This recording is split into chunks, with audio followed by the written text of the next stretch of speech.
नमस्कार,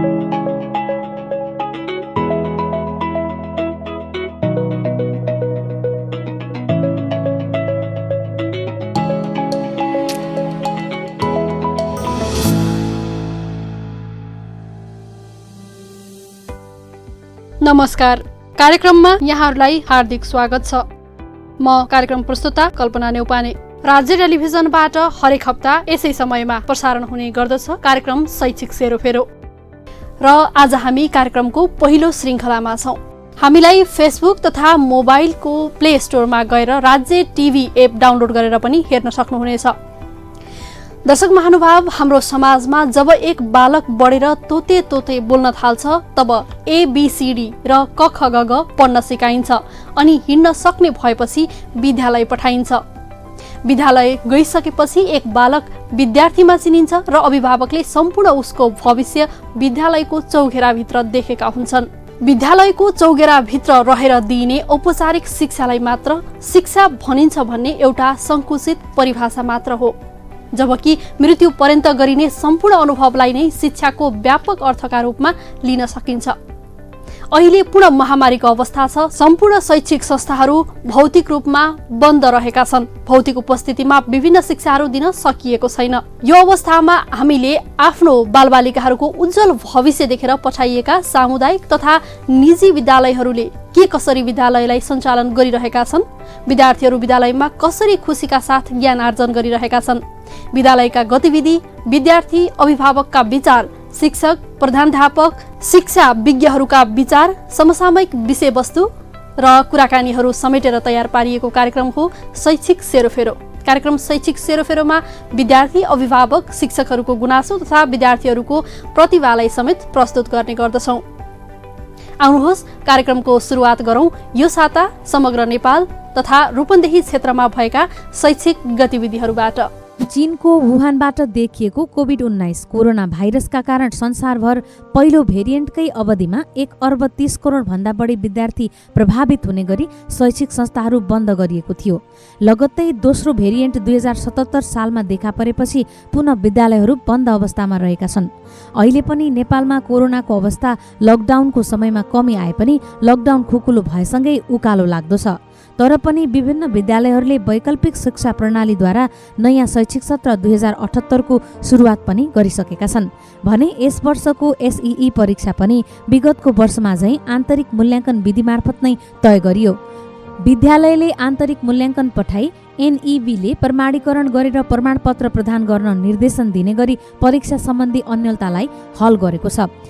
कोभिड-19 ले +2 स्नातक तह र स्नातकोत्तरको शैक्षिक अवस्थामा पनि निकै प्रभाव पारेको छ र कतिपय त सञ्चालन हुन गइरहेका र हुँदाहुँदै रोकिएका परीक्षाहरू पनि फेरि कोरोनाको दोस्रो भेरिएन्ट देखिए लगत्तै भएको लकडाउनले पुनः स्थगित भएका थिए। तर यही साउन 10 गतेदेखि त्रिभुवन विश्वविद्यालयले पनि रोकिएका परीक्षा सञ्चालनमा ल्याउने भएको छ। परीक्षाको समय तालिका प्रकाशन भइसकेपछि भने विद्यार्थी अभिभावक तथा विभिन्न व्यक्तिहरूले अनलाइन प्रणालीबाटै परीक्षा लिनका लागि विभिन्न सामाजिक सञ्जालहरूद्वारा त्रिवीलाई अनुरोध पनि गरिरहेका छन्। तर त्रिभुवन विश्वविद्यालयले भने भौतिक रूपमै परीक्षा सञ्चालन गर्ने तयारी गरी परीक्षा केन्द्र समेत तोकिसकेको छ।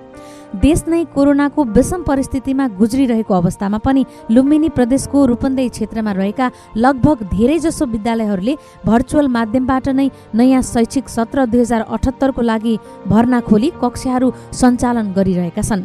बुटोल उपमहानगरपालिकाका सबै विद्यालयहरूले अनलाइन शिक्षा प्रणाली मार्फत कक्षाहरू सञ्चालन गरिरहेका छन्।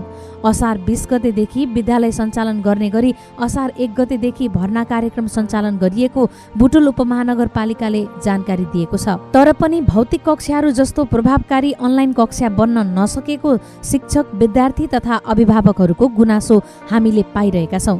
कतिपय विद्यार्थीहरू इन्टरनेटको पहुँचमा नभएका र कतिपयसँग विद्युतीय साधन मोबाइल ल्यापटप नहुँदा कक्षा लिन नसकिरहेको अवस्था भएको विभिन्न शिक्षक तथा विद्यार्थीहरूको गुनासो रहेको छ। तर यसै क्षेत्रका केही विद्यालयहरूले भने अनलाइन विधिबाट कक्षा सञ्चालन गर्न नसकिरहेको अवस्था छ, जसमा धेरैजसो सामुदायिक विद्यालयहरू रहेका छन्।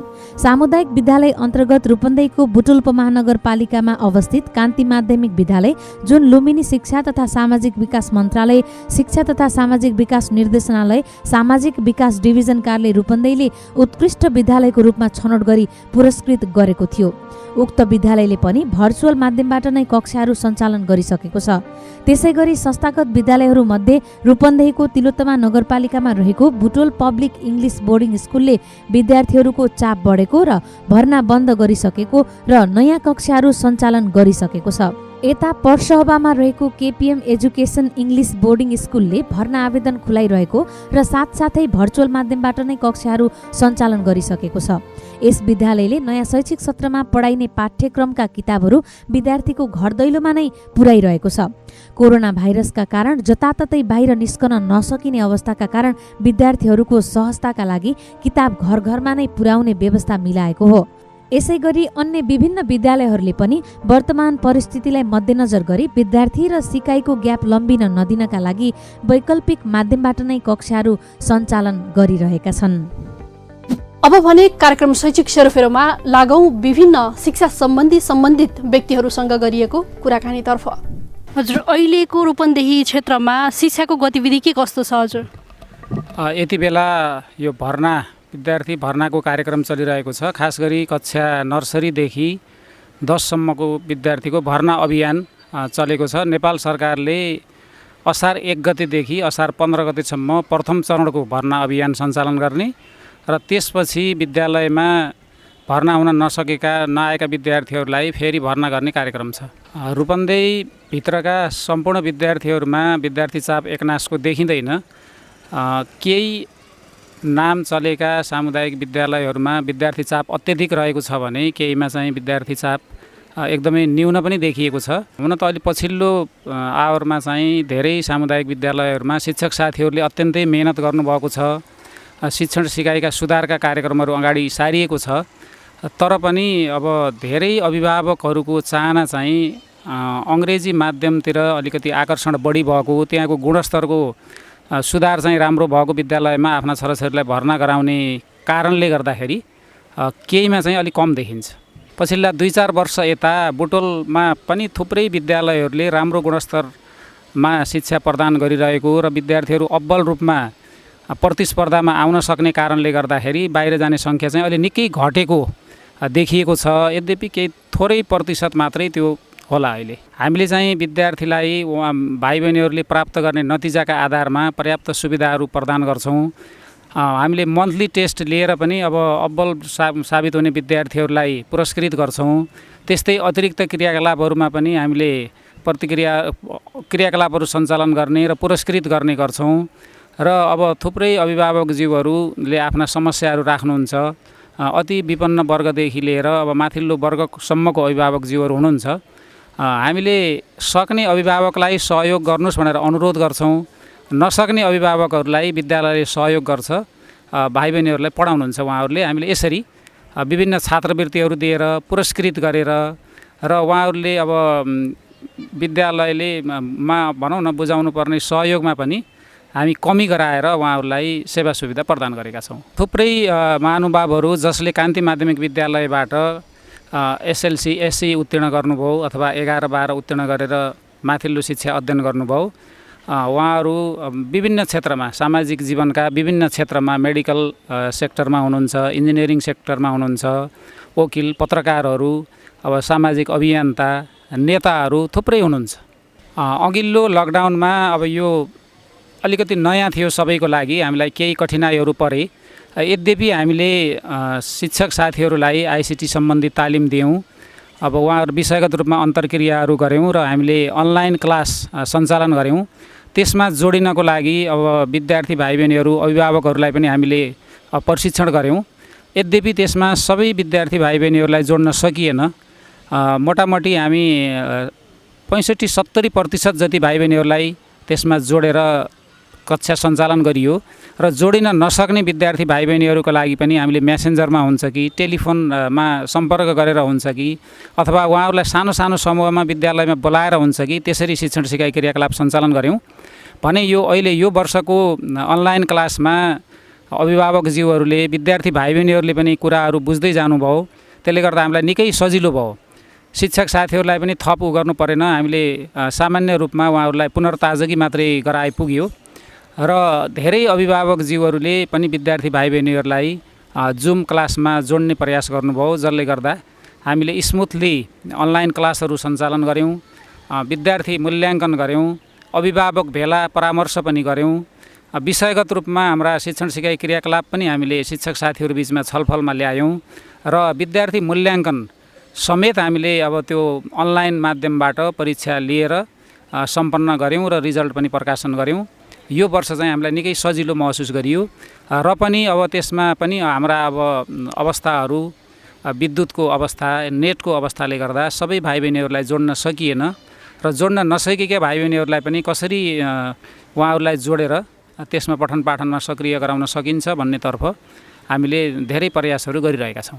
अहिले भनौँ कोभिडको बेलामा अब यो आइसिटी सम्बन्धी शिक्षक साथीहरूलाई समस्या छ, हामीले आफ्नो हिसाबले म्यानेज गरेका छौँ, तालिम प्रदान गरेका छौँ। सबै विद्यालयहरूमा त्यो अवस्था पनि छैन। अर्कोतर्फ अब सबै अभिभावकज्यूहरूसँग अब त्यो स्मार्टफोनहरू अथवा एन्ड्रोइड फोनहरू छैन, भाइ बहिनीहरूलाई त्यसमा जोडिएर पढाउन पनि गाह्रो छ। विद्युतको समस्या छ। अब क्लास चलिराखेको हुन्छ, नेट विद्युत जान्छ अनि नेटको सुविधा हुँदैन। अर्कोतर्फ इन्टरनेट नजोडिएको वर्ग पनि धेरै सङ्ख्यामा, ठुलो सङ्ख्यामा छ। यस्ता समस्याहरू छन् भने अब फेस टु फेस मोडमा आइसकेपछि त त्यति ठुलो समस्या हुँदैन। विद्यार्थी भाइ बहिनीहरूलाई आफ्नो पाएक पर्ने विद्यालयहरूमा उहाँहरूले पढ्न पाउनुहुन्छ र यो अहिले लकडाउनको अवस्थामा यस्ता समस्याहरू फेस गरिराखेको अवस्था छ। हाम्रो कान्ति माध्यमिक विद्यालयको सन्दर्भमा भन्दा भौतिक सुविधा अहिले हाम्रो गत वर्ष 3857 जना विद्यार्थी भाइ बहिनीहरू यहाँ अध्ययनरत हुनुहुन्थ्यो भने अब यहाँ आउन खोज्ने अभिभावक विद्यार्थीहरूको ठुलो अपेक्षा निकै ठुलो छ। हजारौँको सङ्ख्यामा उहाँहरू यहाँ आउन चाहनुहुन्छ, पढ्न चाहनुहुन्छ। त्यसको पछाडि चाहिँ विद्यालयले प्राप्त गरेका विगतका वर्षहरूका शैक्षिक उपलब्धिहरू, हामीले प्रदान गरेका सेवा सुविधाहरू र विद्यार्थी भाइ बहिनीहरूले माथिल्लो तहमा गएर पनि प्राप्त उपलब्धिहरू हुन्। अर्कोतर्फ विद्यालयले यातायातको सुविधा पनि प्रदान गरेको छ। बसमा चढेर आउने भाइ बहिनीहरू पनि त्यसमा चढेर आउन सक्नुहुन्छ र कान्ति माविमा गइसकेपछि अब अनुशासन, पठन पाठन र विद्यार्थीले पाउनुपर्ने कुराहरूमा चाहिँ कमी हुँदैन भन्ने अभिभावकहरूको विश्वास हो। जसले गर्दा अब यो वर्ष चाहिँ हजारौँको सङ्ख्यामा विद्यार्थी भाइ बहिनीहरू यहाँ पढ्नको लागि आउनुभएको छ, अभिभावकज्यूहरू आउनुभएको छ। हामीले आजका दिनसम्म 600 भन्दा बढी विद्यार्थीहरू, नयाँ विद्यार्थीहरूलाई भर्ना गरिसक्यौँ र अझै पनि हजारौँको सङ्ख्यामा कान्तिमा पढ्न पाए हुन्थ्यो भनेर उहाँहरू आइराख्नु भएको छ। हामीले धेरै विद्यार्थीहरूलाई अब यसमा यो वर्ष भर्ना गर्न सक्ने अवस्था छैन। आगामी वर्षहरूमा हाम्रो प्रदेश सरकार र केन्द्र सरकारको लगानीमा शैक्षिक भवन, छात्रावास भवनहरू बनेका छन्, जसले गर्दा हामीले भनौँ न हजारौँको सङ्ख्यामा विद्यार्थी थप गर्न सक्छौँ भने यो वर्षको लागि हाम्रो मोटामोटी 4000को सङ्ख्यामा मात्रै विद्यार्थीहरू लिन सक्ने अवस्था छ।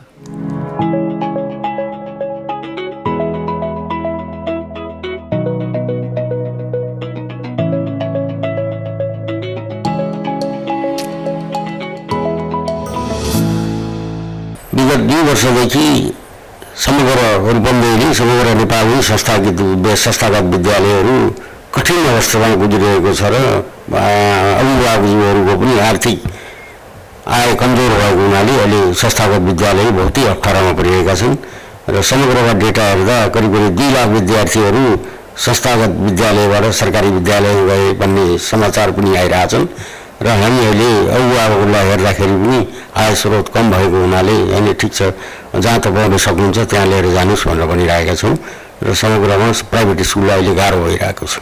हामीले सुरुमै अरू देशहरूमा या इन्डियातिर कोभिड बढ्न थाल्यो र वैशाख 2 गतेदेखि परीक्षा हामीले सञ्चालन गऱ्यौँ र 10 गते फाइनल परीक्षा सम्पन्न गरिसकेपछि 12 गते हामीले रिजल्ट दियौँ र अभिभावकहरूले फिजिकली परीक्षा दिनुभएको छ र 12 गतेदेखि रिजल्ट दिइसकेपछि हाम्रो एडमिसन पनि वैशाखभरि भयो र जेठ 2 गतेदेखि करिब 1100 विद्यार्थीहरूले पढिराख्नु भएको छ। समग्र एउटै स्कुल बुटोल पब्लिक स्कुललाई हेरेर मात्रै पनि भएन, केन्द्रीय सदस्य पेप्सनको केन्द्रीय सदस्य भएको नाताले समग्र रूपन्देही अरू जिल्लामा पनि बहुतै संस्थागत विद्यालयलाई गाह्रो भइरहेछ र करिब रूपन्देहीमा मात्र 50 देखि 100 विद्यालय बन्द हुने स्थितिमा अहिले हामी गुज्रिरहेका छौँ। जनरली हाम्रो क्याम्ब्रिज युनिभर्सिटीबाट एफिलिएसन छ, जो हाम्रा सिस्टमहरू छन् ब्रिटिस काउन्सिल या क्याम्ब्रिज विश्वविद्यालय आएर बिचमा अनुमोदन पनि गर्छ वर्ष 2 वर्षमा, र त्यही हिसाबले हाम्रा पूर्वाधारहरू सबै साइन्स ल्याबदेखि लिएर खेलकुदका कार्यक्रमहरू सबै उहाँहरूको अनुसार चल्छ कि एउटा इन्टरनेसनल सिस्टमबाट बुटोल पब्लिक स्कुल चलिरहेको मैले महसुस गरेको छु। अभिभावकले पनि त्यो यसो गर्दाखेरि सन्तुष्ट हुने जस्तो मलाई लागिरहेको छ। अहिले यो सरकारी विद्यालयहरूमा जसरी फन्ड र सिस्टम बनाइरहेछ, हामी पनि अपडेट भएर जानुपर्छ। बुटोल पब्लिकले समग्र संस्थागत विद्यालय जो ट्रेडिसनल वेमा चलाउनु भएको छ त्यो 2-4 वर्षदेखि धेरै चल्दैन। यो नयाँपन आउनै पर्छ, नयाँपन लिएर आयो भने मात्र स्कुलहरू सस्टेन गर्छ र त्यो गएर सरकारी स्कुलमा पढेको र प्राइभेट स्कुल वा संस्थागत विद्यालयबाट चेन्ज आउनु पर्यो। त्यो चेन्ज नभएको हुनाले बेसिकली 77 जिल्लामा सबैभन्दा धेरै ट्रेडिसनल वेमा पढाइ भएको हुनाले रूपन्देही जिल्लामा आज 5-7 वटा समुदाय विद्यालय अगाडि बढ्ने कारण पनि त्यो हामी ट्रेडिसनल वेमा छौँ, चेन्ज गर्नुपर्छ भन्ने हाम्रो मान्यता छ र केन्द्रीय पेप्सनको पनि अब चेन्ज गरेर जानुहोस्, अन्यथा संस्थागत विद्यालय त्यो ट्रेडिसनल वेमा चलाउनुहुन्छ भने चल्दैन भनेर हामीले प्राचार्य वा संस्थापकहरूलाई यो इन्स्ट्रक्सन दिइरहेका छौँ। अङ्ग्रेजी संस्थागत विद्यालय हो, समुदाय विद्यालय, अङ्ग्रेजी एउटा सब्जेक्ट हो, त्यसमा सरकारी स्कुलले पनि नेपाली र अङ्ग्रेजी दुईटै पढाउनुपर्छ र संस्थागत विद्यालय पनि त्यो गर्नुपर्छ। पहिले अलिकति संस्थागत विद्यालयले अङ्ग्रेजीमा पढाउनु र अङ्ग्रेजी सिकाउनुपर्छ भन्ने प्यारेन्ट्सको छ। त्यो अङ्ग्रेजी सिकेर मात्रै पनि हुँदैन, बेसिक एजुकेसन भनेको युकेजीदेखि 6सम्म तिनै प्रोडक्टहरूमा ती 4वटा चिजमा स्किल हुनुपर्छ। 4वटा स्किल भनेको इङ्ग्लिस, म्याथ, नेपाली र साइन्स र त्यसका एक्टिभिटिजहरू। त्यो बेसमा हामी त्यहाँ गइयो भने तिनी प्रोडक्ट वर्ल्डमा बिक्छन् र नेपालहरू बिक्री हुन्छ। तर यहाँ कस्तो छ भने जस्ट रूपन्देहीमा त्यसको उल्टा छ। 8-10मा गएपछि प्यारेन्ट्सले पनि लगाएर त्यो सरकारीमा या अलिक ठुलो स्कुलमा हाल्ने, तर बेसिक तल नपढाइदिने र त्यो सिक्ने मौका भनेको युकेजीदेखि 6सम्म जस्तो मलाई लाग्छ। र अबका स्कुलहरू यो संस्थागत विद्यालय छन् तिनले चेन्ज गर्नुपर्ने मैले महसुस गरिरहेको छु। अनि संस्थागत विद्यालयलाई सरकारले हेर्ने दृष्टिकोण पनि एउटा अलग छ। उहाँहरूले 45% कक्षा 6देखि स्कलरसिप दिने, हामीले मन्त्रालय वा सरकारलाई के भनेको छ भने यदि तपाईँले स्कलरसिप दिनुहुन्छ भने प्राइभेटलाई पनि दिनुपर्ने हुन्छ। नागरिक तपाईँलाई सर्टिफिकेट तपाईँहरूले दिनुहुन्छ 10को या 12को दुईटैको बराबर हुनुपर्छ र यदि हुँदैन भने तपाईँहरूले ठिकै छ सरकारीलाई प्रमोट गर्नुहुन्छ भने हाम्रा जो लगानी छन् त्यो लगानी हाम्रा वापस गर्नुहोस्, हामी स्कुल बन्द गर्न तयार छौँ भनेर बार मन्त्रालयमा या शिक्षा मन्त्रालय र सरकारका मन्त्रीहरूलाई हामीले भनिरहेका छौँ। उहाँहरूलाई पहल भएको छैन। उहाँहरूले जसरी पनि समुदाय विद्यालयलाई प्रमोट गर्नुपर्छ, समुदाय विद्यालयमा पढाउनुपर्छ, बल्ल स्कलरसिप पाउनुहुन्छ। प्राइभेट स्कुलका हाम्रा नागरिक एउटा अलग व्यवहार गरिराख्नु भएको छ। हामीले लिमिटेड सिट्सहरू हुन्छन्, त्यो सिटमा हाम्रो अलरेडी 15 दिन भइसक्यो। हामीले सबै सिट प्याक गरेर यो वर्षको लागि बन्द गरिसकेका छौँ। अब कोही संस्थागत विद्यालयलाई जहाँ विद्यार्थी नहोला, हाम्रोमा त्यो समस्या अहिलेसम्म 78सम्मलाई समस्या छैन। अलरेडी हामीले एडमिसन क्लोज गरिसकेका छौँ। हामीले 260 विद्यार्थीहरूको आवेदन आएको थियो, त्यसमा 120जना लियौँ। अरू प्यारेन्ट्सहरूलाई यो वर्ष हाम्रो छैन। अब नेक्स्ट इयर हामीले आउनुहोस् र सम्पर्क गर्नुहोस् र अहिले हामी प्याक भइसकेका छौँ। शिक्षक कर्मचारी बढाउने अवस्था पनि छैन, भौतिक पूर्वाधार बढाउने अवस्था पनि छैन। अब नेक्स्ट टाइम गरौँला भनेर हामीले उहाँहरूलाई सम्झाएर या उहाँहरूलाई जो हामीले एक्जामहरू अनलाइन एक्जाम लिन्छौँ टेस्ट, त्यसमा हामीले जो क्यापेबल छ राम्रो छ त्यसलाई लिइरहेछौँ। अरूलाई अब नेक्स्ट टाइम तपाईँले ट्राई गर्नुहोस् भनेर पठाइरहेको छु।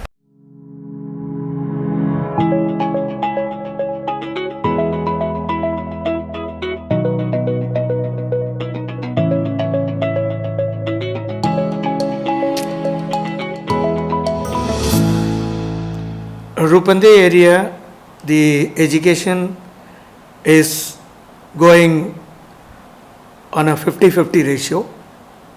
There are parents who are very aware that they should not waste or lose time for their children. schools are gearing up and they are giving online education. KPM, we have planned out a very beautiful curriculum, keeping the children physical fitness in mind and the spiritual area. Since they are at home, we have started with meditation, yoga and Zumba classes where Shiva Rudra Tandavam, Nepali Zumba and walk, musical walk has been done as a family value program in the morning, which starts at 8 o'clock, and then we go with the academic session as per different age group, different hours. The smaller, the lesser hours, the bigger, the more hours, and there are different durations of break in between to keep them away from the illumination of light. And thus, we take the children in a very creative, active and in a more friendly atmosphere of learning. Children are making project, they are doing a lot of assignment through the help of media and posting to us at different time. We don't force the children to sit in front of the camera and watch what we teach until they are fine. So therefore we have two systems of teaching. One is online, another one is offline. So when the child is not interested going to the online due to some health issue, the child can always get the education offline. And we keep the children active till night 8:30 with bedtime stories, where we teach the children moral during this lockdown period. See, in KPM, we have only 13 students who are struggling to connect with the internet facility. And those 13 students, we have two techniques that we are following to give education to them. One is, we are allowing the parents to call the teachers to their home. Another one is, we are giving from the school certain instrument to those children to get connected, and few children we are giving free internet connection also to learn. I am very happy that now KPM parents are looking up to us and they are very much appreciating the work what is happening. The children are very active and the time is properly used. Children are not wasting the time and parents are really happy, and I have got plenty of lauds from them and appreciation messages that is really encouraging us to keep the parent as well as the children very active during this lockdown period. I wanted to tell one very important message through this media.